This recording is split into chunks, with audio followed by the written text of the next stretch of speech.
Hello বন্ধুরা, তো আমি হচ্ছে তোমাদের প্রিয় মিনি গিলস। তোমাদের জন্য আজকে একটি নতুন ভিডিও। আমাদের পুরুলিয়াতে গুপ্তভাবে এমন একটি মন্দির তৈরি করেছে যা দেখতে অসাধারণ সুন্দর।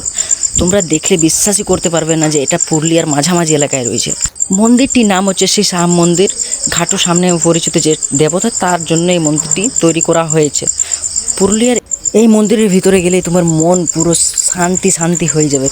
এই যে হচ্ছে আমাদের মন্দিরের গেটটি, তোমরা গেটটা দেখেই বুঝতে পারবে যে মন্দিরটি কত সুন্দর হতে পারে।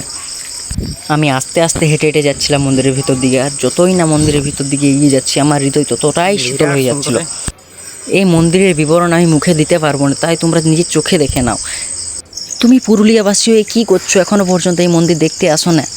তাড়াতাড়ি এসো, কালকেই চলে এসো এই মন্দির দেখার জন্য। তোমাদের আমি একটু গেটটা দেখিয়ে দিই মন্দিরে।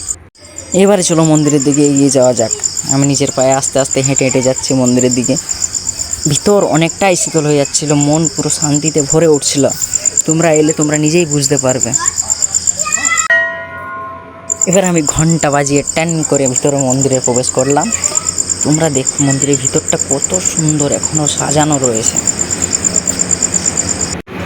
এবার আমি শ্রী শ্যাম বাবাকে প্রণাম করে নিজের মনের কথা প্রকাশ করে ওইখানে একটু দাঁড়ালাম। মন্দিরের ভিতরে যে পরিবেশটা এত শান্ত, মনটা একবারে শীতল হয়ে গেল।